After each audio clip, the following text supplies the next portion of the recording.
Welcome back to No More Cavities, continuation of management of pain and anxiety.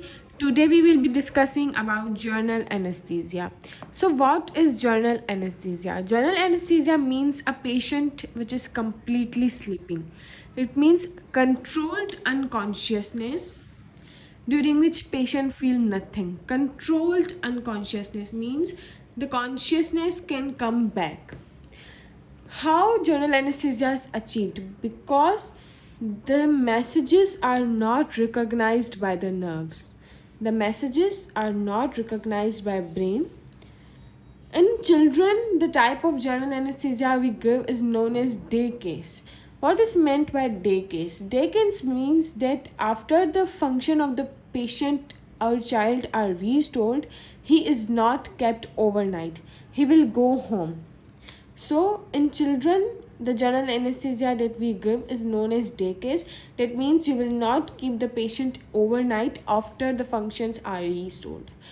2 days are completely required to regain the cognition. After general anesthesia, 2 days are required for complete recovery. The indications of general anesthesia are either the patient is too young, too anxious, too uncooperative, or completely stillness is required. Too uncooperative, too anxious, too young, and completely still patient is required. Such example is removal of supernumerary teeth. When we remove supernumerary teeth, we require completely still patient. So these are some indications of general anesthesia. Discussing the risk of general anesthesia, the risks are divided either the major, either minor. The major is that after general anesthesia, patient will not wake up. Patient will not wake up. The second major is that the patient will wake up but with brain damage. These two are the major risk, while the minor risks are pain, headache,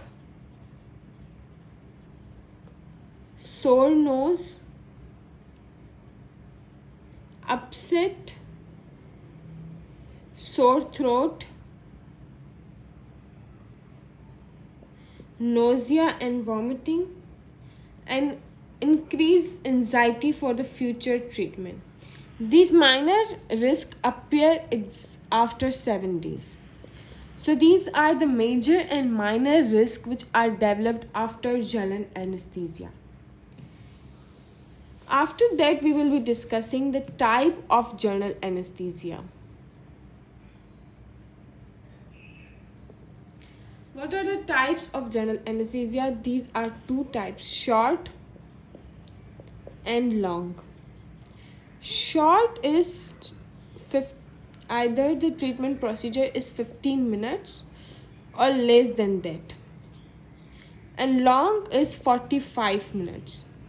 The short one required oro or nasopharyngeal airway.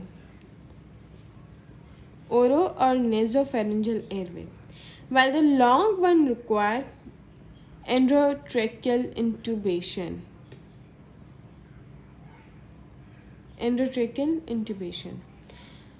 The short is either 15 minutes short or less than 15 minutes, requiring oro or nasopharyngeal airway by a face mask. Nasal mask. Nasal mask.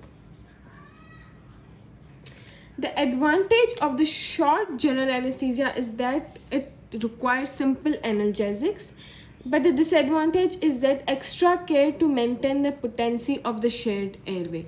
We require extra care to maintain the potency. While the long is for 45 minutes, requiring endotracheal intubation or sometimes laryngeal mask. Laryngeal mask.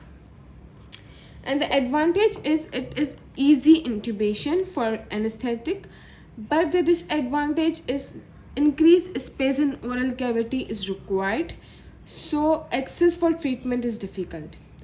The long general anesthesia is used in case of malpositioned teeth and bonding for orthodontic brackets and extraction of teeth.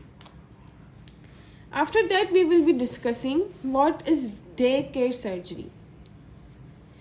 Day surgery. Day surgery means there is short stay in hospital, not involving the hospital bed overnight. The same as day case means that the patient will not remain overnight in the hospital. So this was all about management of pain and anxiety. This chapter is completed. Thanks for watching.